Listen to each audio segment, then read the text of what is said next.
Teacher Liang, sa iyo kami aasa simula ngayon sa ni Cheng Yu. Pagkatapos ng pag-iisip ni Teacher Liang, mukhang naintindihan na nito ang ibig sabihin ni Cheng Yu. Bilang isang eksperto sa martial art at may nagising na espesyal na abilidad, alam na nito sa kaunting panahon lang ay maaari itong maging importante sa kasalukuyang hierarchy ng base. Nagtanong si Teacher Liang, alam mo ba kung ano ang kasalukuyang sitwasyon itong Sishan Base? Sumagot si Cheng Yu, ang leader ng West Mountain Organization ay si Antonio. Dati siyang opisyal na mataas ang ranggo at may kontrol sa santataang lakas ng Ebenly CCT. Lahat ng kanyang tagasunod ay may espesyal na abilidad at kaagad nilang nakontrol ang buong base at isinaayos ang mga patakaran para pamahalaan ng maayos ang organisasyon. Inati ni Antonio sa 4 na level ng base. Si Antonio at ang kanyang mga kamag-anak ay nasa unang level. Sila ang nagtatamasa sa pinakamagandang kondisyon ng pamumuhay. At ang mga nasa ikalawang level naman ay ang mga pinakamagaling na scientist at mga profesional. Ang kondisyon ng pamumuhay nila ay maikukumpara sa pamumuhay bago dumating ang apocalypse. Ang mga sandataang lakas naman at mga piling mandirigma ng Ebenly City ay nasa ikatlong palapag. Ngayon, kasama na nila pati ang mga may special na abilidad. Ang pinakauli kung nasaan tayo, ang pang-4 na level. Tayo ang may pinakamaraming dilam dito sa West Mountain Organization at gumagawa ng pinakamahirap na trabaho, subalit nakakatanggap ng pinakakaunting supply ng pagkain. Hindi na tayo makakalabas dito. Maigpit tayong binabantayan ang mga gwardya mula sa ikatlong level. Ang anumang pagsuway o paglaban, katumbas ay kamatayan. Dahil sa mga revelasyon ni Cheng Yu, nabigla at natulala lahat ng mga estudyante. Isang babae na napaluhod at nawalan ng pag-asa at sinabing, ibig sabihin, dito na lang tayo habang buhay napapadyak. Ano pang silbi ng buhay kung ganon? Sumagot si Cheng Yu, sa palagay niyo ba, bakit sila pumayag na patuloyin tayo dito ng ganong kadami? Pinatuloy tayo dito para madagdagan ang persa ng kanilang mga trabahador. Kung gusto nyo ng kapusin ng mga buhay nyo, walang pipigil sa inyo. Wala naman silang pakialam sa mga buhay natin. Madali lang nila tayo mapapalitan sa pamamagitan ng pagkuha nila ng mga sabay mo sa labas. Sa sandaling ito, inwelyuan ng isang matangkad na lalaking estudyante si Cheng Yu. Galit na galit ito at sinabing, kasalanan mo lahat ito. Kung hindi na tumawag sa tatay mo at sinabi ang lokasyon natin, hindi tayo mapupunta dito. Tinignan lang ni Cheng Yu ang kaklase ng walang tigatig at sinabing, sa tingin mo ba, kung nanatili ka sa Sky Azure Academy, makakaligtas ka ba sa demonyong malaking pusa? Hindi nakasagot ang lalaki. Pagkatapos, tinulak ito ni Cheng Yu at sinulya pa si Teacher Liang at sinabing, ikaw lang ang pag-asa namin ngayon, Teacher Liang. Naiba ka sa amin. Meron kang special na abilidad. Dito sa West Mountain Base, ang mga gumagamit ng special na abilidad ay may special na pribileyo. Kaya Teacher Liang, dapat tulungan mo kami. Ang mga salitang binitawan ni Cheng Yu ang gumising sa mga estudyante. Pinalibutan kaagad nila si Teacher Liang at nagmakaawa ang mga ito. Ikaw ang guru namin. Responsibilidad mo na tignan na talagaan ang iyong mga estudyante. Hindi namin kaya ang mabigat na trabaho. Kung magpapatuloy ito, mababaliw kami. Sumagot si Teacher Liang, sisiguraduhin ko ang kaligtasan nyo. Pero nakakalungkot man na sabihin, wala akong magagawa tungkol sa dibisyon ng trabaho dito sa base. Naisip din niya na ang tuntunin sa base ay reasonable. Pagkatapos, tumalikod na ito at nahiga na sa kama at sinabihan ng lahat ng estudyante na magpahinga na dahil kailangan pa nilang bumangon at magtrabaho bukas o kung hindi, matutuyo sila. Nag-aalangan na bumalik ang mga estudyante sa kanilang mga kama. Medyo naawa si Teacher Liang sa kanyang mga estudyante at gusto nitong baguhin ang kanilang sitwasyon kung may pagkakataon. Sa sumunod na umaga, tumunog ang malakas na speaker ng dormitoryo. Kaagad na naganda na ang lahat at nagsibangon. Pagkatapos, pumila na sila sa almusal. Ang babaeng nakasalamin na may kasamang mga ilang sundalo ay kumuha ng megaphone at sumigaw. Magandang umaga sa inyong lahat. Nakasurvive na naman tayo ng isang umaga. Pasalamatan natin ang ating magaling na leader na si Antonio para sa masayang pamumuhay hanggang sa ngayon. Lahat ay masayang sumigaw.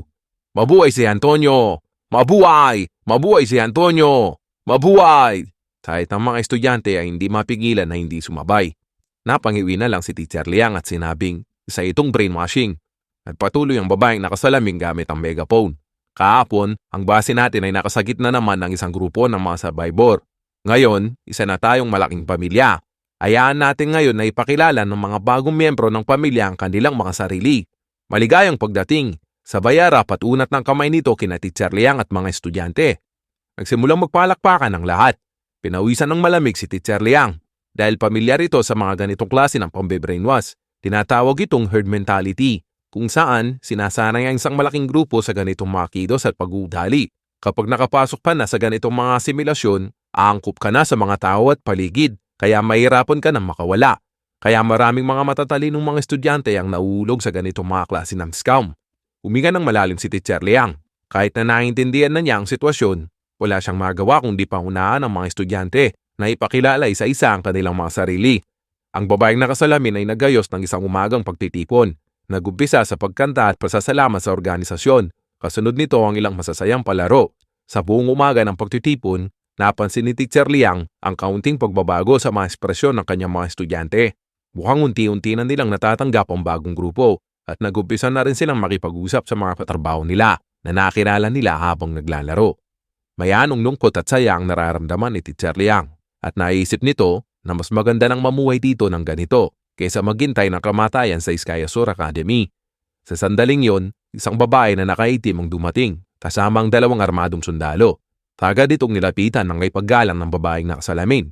Sekretary Go, isa pong malaking karangalan na mapunta kayo dito. Hindi nyo na kailangan na pumunta pa ng personal. Mag-send na lang po kayo ng mensahe at ako na pong bahala sa lahat para sa inyo. Hindi man lang sinulyapan ni Sekretary Go ang babaeng nakasalamin at kinuha ang megaphone at nagsalita ng malakas. May nailigtas kami na bagong grupo ng mga survivor kahapon. Nandito ba si Miss Liang? Almadong tumayo si Liang at mansalita. Ako si Liang. Nang marinig ng mga estudyante na tinawag ang pangalan ng kanilang guro, napuno ang mga ito ng pag-asa. Daan-daan naglakad palapit si Liang. Tinamayan ito ni Secretary Go at nagpakilala. Ako si Go, ang sekretarya ng leader. Ang aming leader na si Antonio ay gusto kang makilala. Nang binitawan ng mga salitang ito, biglang umingay ang buong kapiterya. Ang lahat ay nagumpisang mabusap. Ang leader ng West Mountain Organization ay gustong makilala ang bagong dating at ipinadala pa talaga ang kanyang personal na sekretarya para iparating lang ang mensahe. Ang ganyang pagtrato, panigurado, aakyat siya sa katanyagan. Natuwa ang mga estudyante nang marinig nila ang mga ito at nasabi ng mga ito na Teacher Liang, pakiusap, huwag mo kaming kalimutan. Kaya lang, sa kalagitnaan ng maingay na pag-uusap, isang matalim na tingin ang pinakawalan ni Sekretary Go sa buong kapiterya at tahimik agad ang kapiterya. Sabay baling niya kay Liang Yu at sinabing, Miss Liang, tara, sundan mo ako. Curious si Liang Yu kung sino ba talaga si Antonio. Sa pangunguna ni Secretary Go, nakarating na kagad sila sa opisina ni Antonio, kung saan nakita nito ang isang maamumuka na nasa kalagitnaang gulang, mga 50 anyos. Sa sandaling makita nito si Liang Yu, lumakad dito palapit ng may ngiti at kinuha ang kamay ni Liang Yu, sabay paulan ng papuri. Matagal ko nang narinig ang pangalan mo. Isa kang magaling na martial art, responsable at isang mahusay na guro. Nagawa mong mamatnubay sa maraming estudyante para makasurvive sa kabila ng apocalypse. Hanga ka. Medyo nabigla si Liang Yu sa mainit na pagtanggap at hindi niya gaano maintindihan ang sitwasyon. Habang hawak ni Antonio ang braso ni Liang Yu, niyaya niya itong umupo at ipinahayag ang kanyang kagustuhan at plano para sa kanya. Nakaramdam ng kaginawaan si Liang Yu dahil sa malumanay at mabait na galaw ni Antonio. Matagal-tagal na rin niyang itong hindi naramdaman. Pagkatapos ng mga papuri ni Antonio kay Liang Yu, ibinahagi nito ang kanyang mga layunin sa West Mountain Organization sa inaharap at sinabing, umaasa ako na pakikinabangan ko ang iyong lakas para panatiliin ang base at pangalagaan ang kislap ng sibilisasyon ng tao. Nang marinig ito ni Liang Yu, naramdaman kaagad nito ang magandang intensyon ni Antonio at sumangalin na ito para sa inaarat ng sangkatauhan. Kung ano pa man ang maitutulong ko sa iyo, sabi ni Liang Yu, pakiusap, ipaalam mo sa akin. At kinamayan na niya ito. Pagkatapos, sinabi ni Antonio kay Liang Yu na sasamahan siya ni Secretary Go sa ikalawang level ng pamumuhay. Halika na, sabi ni Secretary Go, dadalhin na kita kung saan ka maniniraan. Sa paglalakad nila sa malawak na pasilyo, namangha si Liang Yu. Ang mga struktura ay katulad ng mga pinakakalidad ang mga gusali at sa sobrang liwanag, halos makakalimutan mo na nasa 100 metro ito ng ilalim ng lupa. Naramdaman ni Liang Yu na tama ang naging desisyon nito. Nawala saglit sa isip niya ang mga estudyante na nagtatrabaho sa bisikleta para makalika ng kuryente. Samantala sa Lake Manor, ang pangunahing trabaho ni Jiang Li ay pakainin ng kusa. Sa araw na ito, naganda ito ng mga premium na pagkain at sariwang isda para sa pusa. Pinapakiusapan niya ito ng mainahon. 1 linggo na kitang pinapakain, sabi ni Jiang Li. Pwede ka na bang maging alaga ko? Kung papayag kang sumama sa akin pabalik sa safe house, sinisiguro ko sa iyo makakakain ka ng gusto araw-araw. Pagkatapos ubusin ni Mingming ang pagkain, nagpatuloy si Jiang Li sa pagsuyo kay Mingming. Ang lugar ko ay may katamtamang init, alam mo ba? Meron itong mga painitan para painitin ang iyong sarili. Bakit ka magtitiis sa lamig dito sa labas? Tumingin si Mingming mula sa bintana papunta sa loob ng bahay at pinagmasdan ng katamtamang init at maginhawang eksena sa loob. Sa unang pagkakataon, magpakita ito ng ekspresyon ng pag-aalinlangan. Napansin kagad ni Jiang Li ang pagbabago ng mga mata ni Mingming at nakarandam ito ng pag-asa. Kaya tumayo ito at dahan-dahan na lumakad papunta sa pangunahing pinto. Napasunod nga nito si Mingming. Sa sandaling iyon, may inaon si Jiang Li na parang isang ama na ginagabayan papunta sa loob si Mingming. Nang makapasok na sa loob ng safe house si Mingming, luwang-tuwa si Jiang Li. Pagkapasok ni Mingming sa loob, nagumpisa na itong manggulo at mangwasak. Nagsimula itong tumalon at mangalmot kahit saan. Nagawa pa nitong punitin ng $1,000,000 na sopa. Pero si Jiang Li nakangiti lang na pinapanood si Mingming at pinapalakas pa ang loob nito. Sige lang, gawin mo na ang lahat ng gusto mo. Bahay mo na ngayon ito. Samantala, napaisip si Joker, buti na lang ang pusang ito ay hindi kayang maging babae. Kung hindi, mawawalan ako ng katayuan dito sa bahay. Dahil babo sa sipaw si Mingming at sa kuryosidad, buong araw itong nanggulo at naglaro. Kinonsenti pa ito ni Jiang Li na mag-iwan ng mga bakas sa lahat ng sulok ng bahay. At wala rin itong pakialam kahit nabasag pa ang mga $1,000,000 na mga antigo. Nang mapagod na si Mingming, bumaluktot ito sa isang upuan at nagtry nga. Nang makita ito ni Jiang Li, nakainga ito sa wakas. Alam niya na ang pagbuo sa pangunang tiwala ang pinakaimportante sa lahat kapag nakikitungo sa mga pusa. Kapag pumalpak ang prosesong ito, mahihirapan ka na. Huminga ng malalim si Jiang Li. Iniisip nito na hindi pa ako napagod ng ganito kahit naguukay pa ako sa nakaraan. Pagkatapos, sinubukan niyang hawakan si Mingming. Pero bago pa niya maawakan ito, lumingon si Mingming at naging mabangis at alerto. Nagkagulatan ng dalawa at nagkatitigan pa ang mga ito ng dalawang segundo bago tuluyang kumalma si Mingming. Napabuntong nga si Jiang Li. Sa isip nito, kung babae lang ito, wala itong kahirap-hirap na paamuin. Sinubukan niya ulit na hawakan si Mingming. Sa pagkakataong ito, nagtagumpay na si Jiang Li. Nagpakawala ng komportableng hilik si Mingming. Nakatunayan, kinikilala na si Jiang Li bilang kanyang amo. Nakahinga ng maluwag si Jiang Li at iniisip nito, sa wakas, natapos na. Sulit ang pagod ko. Ang pagkakuha ng tiwala ni Jiang Li kay Mingming ay nagbigay ng hindi maipaliwanag na kasiyahan kay Jiang Li. Pagkatapos sumali ni Mingming sa pamilya, ang safe house ay napuno ng ibang klaseng kaligayahan. Ang mga babae ay nakikipagkompetensya sa pag-aalaga kay Mingming araw-araw. Sinasama pa ni Yang Li sa paliligo si Mingming. Si Yang Xinshin at Lu Karen naman ay inaayaan na matulog si Mingming sa pagitan nila. Sa mga panahong ito, si Yang Xinshin at Lu Karen ay abala rin. Si Yang Xinshin ang nagpapanatili sa cybersecurity ng safe house. Bilang kabilang sa mga pinakamagaling na hacker, walang sino man ang nakakapasok sa sistem ng safe house. At hindi ito kontento na dumidepensa lang. Ginamit niya ang abilidad niya sa hacking para magsagawa ng mga ganting atake sa mga nagtangkang iyak ang sistem nila. Pagkatapos madiskubre ang mga importanteng impormasyon, kaagad itong ipinaalam ni Yang Xinshin kay Jiang Li at pagmamalaking sinabi na, kapatid na Jiang Li, ang baguhan na nagtangkang salakay ng ating network system ay natukoy ko na ang lokasyon. Pinakita nito ang mapa sa harap ni Jiang Li. Sa unang tingin pa lang sa mapa ng Heavenly City ni Jiang Li, tukoy na niya ang lokasyon ng mga sumalakay. Ang pulang tuldok na marka ay tinuturo ang lokasyon ng mga sumalakay at nasa pagitan ng timog-kanluran ng West Mountain District. Mga 30 kilometro ang layo mula sa Larkmanor. Gayunpaman, sabi ni Yang Xinshin, ang kanilang teknolohiya ay mahina kumpara sa atin at ang mga kagamitan nila ay hindi ganun ka-advance. Kaya madali ko lang na-hack ang system nila. Dahil sa ating supercomputer, ang kanilang mga datos sa computer ay naka-encrypt na. Medyo may katagalan nga lang bago natin ito mai-crack. Pero ngayon, isa lang ang sigurado. May malaking organisasyon sa lugar ng West Mountain ng Heavenly City. Malamang, baka sa inaarap, makasagupa natin sila. Nagalukip-kip si Jiang Li at huminga ng malalim. Kung ano man ang nakatakdang dumating, ay talagang darating. Ako, na si Jiang Li, ay hindi nagaanap ng away. Pero hindi rin naman ako natatakot. Kung meron mang may lakas na loob na targetin ako, kahit sino pa man yan, sisiguraduhin ko na magbabayad sila ng gusto. Xinshin, ituloy mo lang ang pag-crack sa impormasyon, sabi ni Jiang Li. Mas marami tayong alam tungkol sa kanila, mas maganda. Titignan ko lang si Karen. Tumuloy si Jiang Li sa mechanical workshop sa ibaba ng basement. Pagkatawag niya kay Lu Karen, manoon na yabala sa trabaho, binati niya ito at nagtanong, kapatid na Jiang Li, bakit ka na pa rito? Sumagot si Jiang Li, kukumustahin ko lang kung ano ang nangyayari sa trabaho mo. Ang workshop ay maingay at may kainitan. Tumalikod si Karen at may kinuha ang isang bagay. May papakita ako sa iyo, kapatid na Jiang Li. Charan! Ginawa ko ito para sa iyo, kapatid na Jiang Li. At iniabot nito ang silencer para sa kanyang sniper rifle. Natuwa ng dubo si Jiang Li, maalaga sa kanya ang silencer. Lalo na napausay na nito ang lakas ng kanyang baril na kayang tumarget hanggang 300 metro. Ang problema na lamang niya ay ang ingay na maaaring magtukoy sa kanyang posisyon. Pero ngayon, hindi na niya ito problemahin. Pinuri ni Jiang Li si Lu Karen nang may kasamang thumbs up. Napakalaking tulong nito. Naiyang sumagot si Lu Karen. Subukan mo muna kung uubra siya ng maayos. Pwede ko itong i-adjust at baguhin base sa gusto mo. Sabihin mo lang kung ano pang kailangan mo sa inaharap at gagawin ko ang makakaya ko para magawa ito.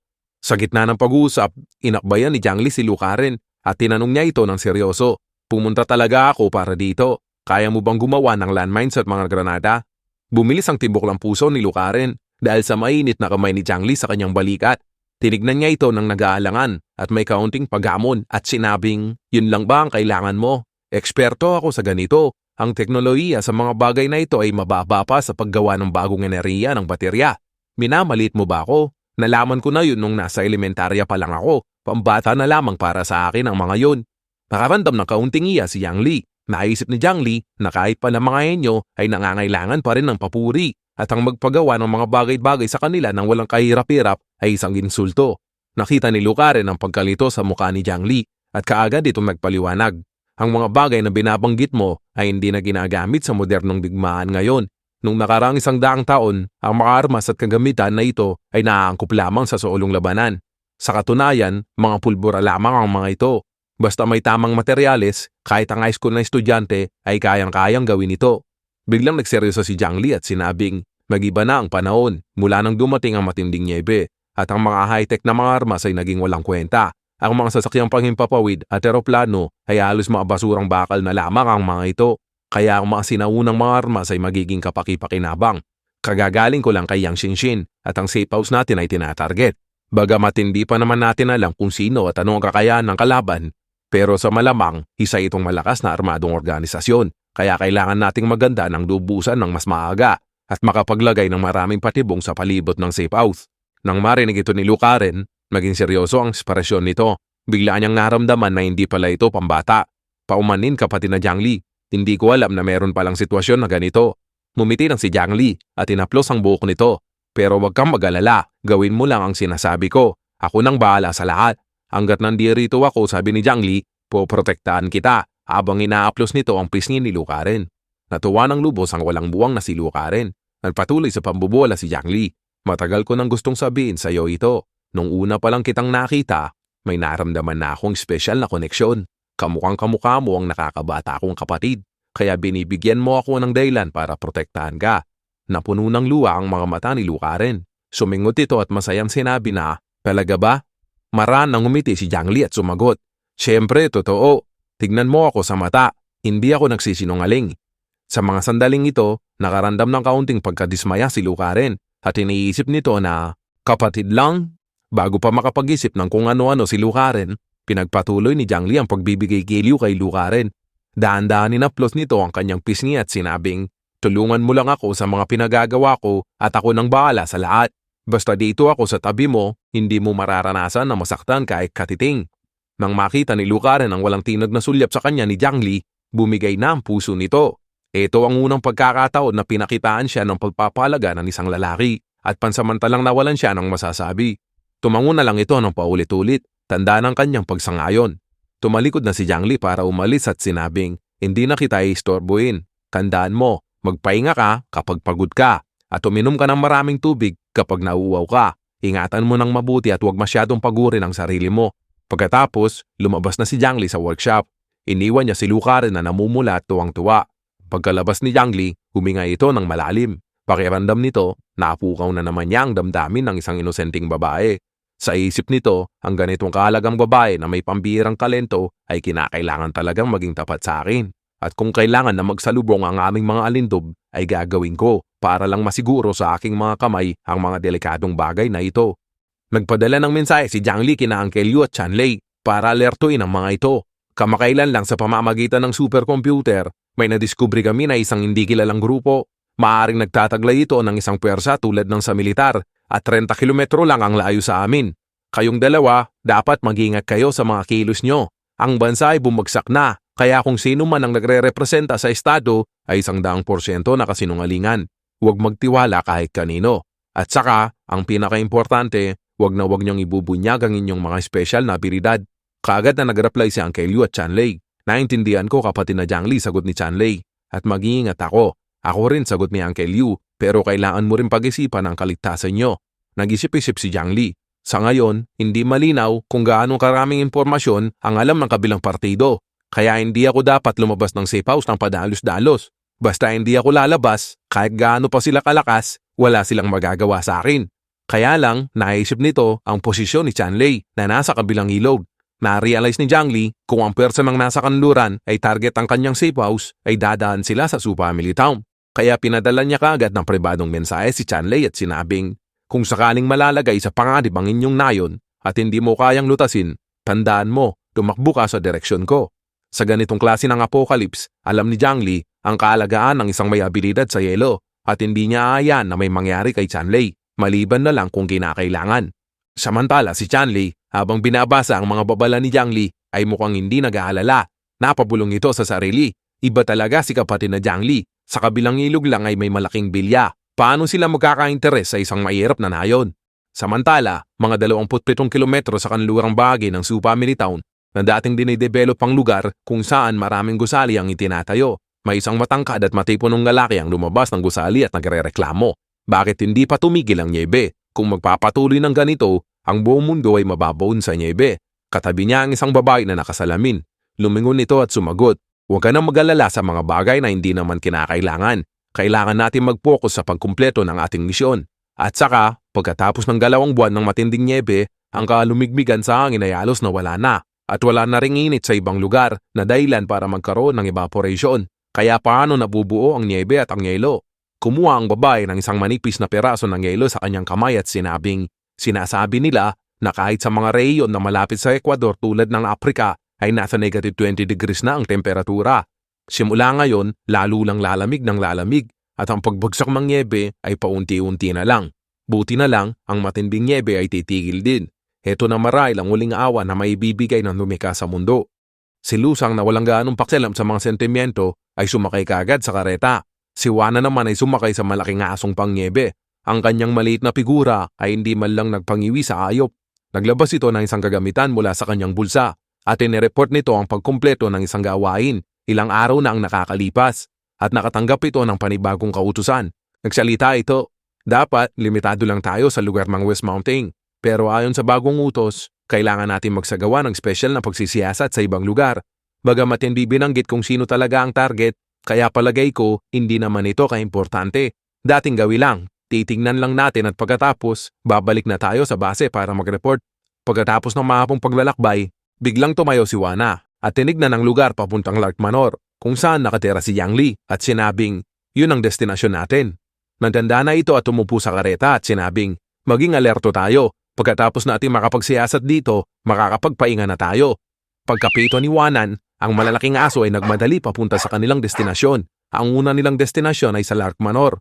Pero nang makita nila ang isang nayon, lalo na ang napakalaking kastilyo sa sentro, nagulat si Juanan at Lusang. Sa pagdating ni Juana at Lusang sa lugar, naging alerto ang mga aso ng mga taga-nayon. Kaagad na tumaol ang mga ito, kasama ang malaking grupo ng mga taga-nayon. Mula nang mapalaban ang mga taga-nayon kay Jiangli sa Lark Manor, naging alerto na ang mga ito. Kaagad na lumabas na may hawak na mga armas ang mga ito at handa ng lumaban. Begulat si Juana dahil hindi ito makapaniwala na marami kong survivor sa ganitong matinding taglamig dulot mga apocalypse. May isang taga-nayon na may dalang DIY na armas na kumumpronta sa kanila.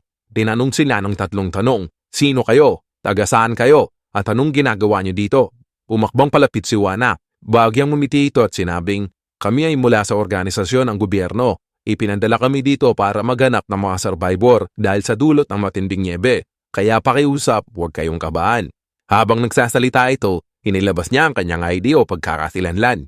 Alam na alam nito na ang mga survivor ay umaasa pa rin sa tulong ng gobyerno. Kaya bago pa man ang lahat, naganda na ang mga ito ng mga peking patunay. Ang kasalukuyang namumuno sa nayon ngayon na si Su Dongtang ay sinuri ang kanilang mga ID at umanga pa ito sa kanilang mga suot at kilos. Dali-dali itong nagdesisyon na pagkatiwalaan ang mga ito at kaagad na nagpakita ng mainit na pagtanggap. Mga-opisyal pala kayo ng gobyerno. Gusto niyo bang pumasok sa nayon namin para bumisita?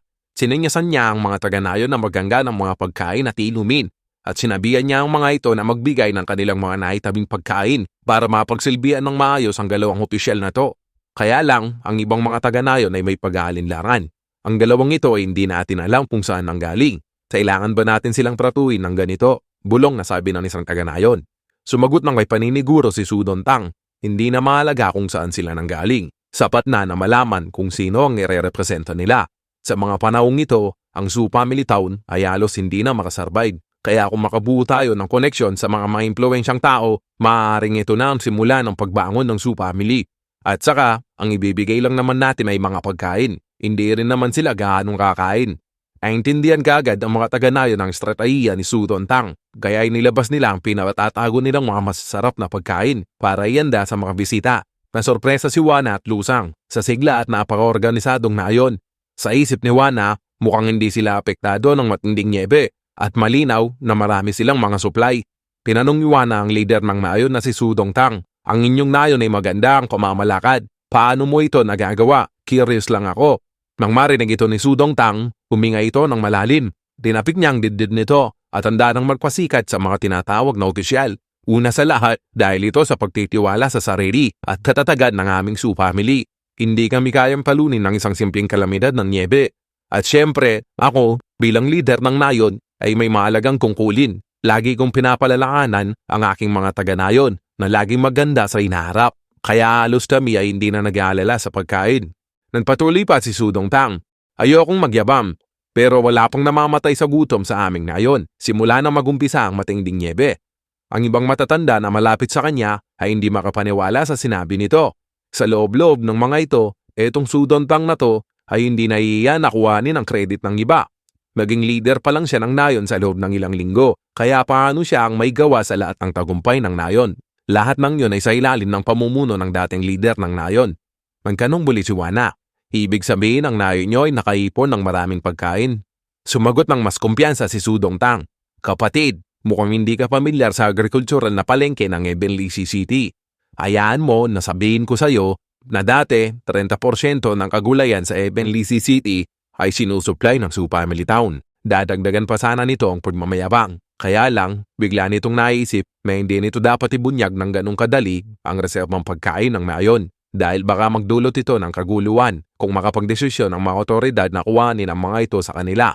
Kaagad, magpalit ng tono si Sudong Tang at sinabing halos ilang buwan na ang pagkakaroon ng matinding niebe at halos lahat ng butil at bulay ay nasisira. Ang mga taga-nayon katunayan ay nahihirapan kung paano ito sosolusyonan. Si Wana na hindi madaling maloko ay nagkomento. Para sa isang malaking nayon tulad ng Su Family Town na malamang nasa daang-daang pamilya ay kaanga-anga na napapanatili pa rin ang kanilang kabuhayan. Nagpatuloy si Sudong Tang ng may pagmamalaki. Sa totoo lang, ang Suis Village lamang ang makakapanatili ng maayos. Tingnan mo ang mga yelong bahay na itinayo namin. Ako ang naguto sa lahat na buuin ito ng perpekto. Kaya nasolusyonan namin ang problema sa bahay. Ang mga ibang bahay ng aming mga kanayon ay nabaon na sa ilalim ng niebe. Hindi kagaya ang kanilang pinununang nayon ay walang kakayahan na makakita ng ganitong mga bagay. Kaya ang naging resulta, marami sa kanila ang tumigas sa yelo at namatay. Pinapanood at pinapakinggan ng ibang mga taga-nayon si Sudong Tang. Hindi makapaniwala ang mga ito. Pero dahil sa kanyang estado bilang isang leader ng nayon, hindi na nagsalita ang mga ito para hindi bunyag ang mga katawa-tawang pinagsasabi nito. Hindi makapaniwala sina Wana at Lusang. Patagong namangha ang mga ito at iniisip nila na hindi ko akalain na ang matandang ito ay may kapasidad. Napuna ni Lusang ang kastilyong yelo sa labas ng bintana at sinabing, napakagaling. Hindi ko akalain na ang strukturang iyon ay kayang itayo sa ganitong matinding niebe. Napakausay siguro ng mga manggagawa nyo. Magsimula ng matangay si Sudong Tang at sinabing, marami kaming magagaling na manggagawa sa aming nayon. Ang ganitong abilidad ay basic na lamang para sa amin. Para maging masaya pa ang mga nagpapanggap ng mga lider, naglabas ba ng masasarap na pagkain ang mga taga-nayon galing sa kanilang mga bahay-bahay. Ang mga nagpapanggap na lider ay ilang linggo nang kumakain ng mga kinompres o tinanggalan ng hangin ng mga pagkain. Pero ngayon, hindi nila mapigilan na hindi magpakabusog sa piyesta at iniisip nila kung gaano kasagana at kayaman ang nayon. Sa sandaling iyon, lumapit si Sudong Tang ng may nakakalukong ngiti at ibinuhos ang alak na matagal na niyang inatago para ipainom sa kanila. Magtanong ito, pwedeng malaman kung anong plano ng gobyerno para labanan ng matinding niebe at meron ba mga relief na pagkain at kagamitan na ipapamahagi ang gobyerno. Patuloy lang sa pagkain at pag-inom ang dalawa hanggang sa magsalita si Wana at sinabing, May mga plano na kami sa mga relief pang kalamidad at malapit na itong ipatupad at ipamaagi. Nang marinig ito ni Sudong Tang at mga taga-Nayon, natuwa ang mga ito at nagkaroon ng pag-asa. Napakagandang balita, sagot ni Sudong Tang. Ang mga araw na ito ay napakahirap ng tiisin. Kung magpapatuloy ito ang buong Nayon, kung hindi titigas sa yelo, ay mamamatay sa gutom. Meron bang mga eksperto na sumusuri na kung kailan matatapos ang matinding nyebe? Sumagot si Juana at sinabing, malapit na. Hindi nyo ba napansin, paunti-unti na lang ang bagsak ng nyebe? Sabi ng mga eksperto, konting panahon na lang at matatapos na ang matinding nyebe.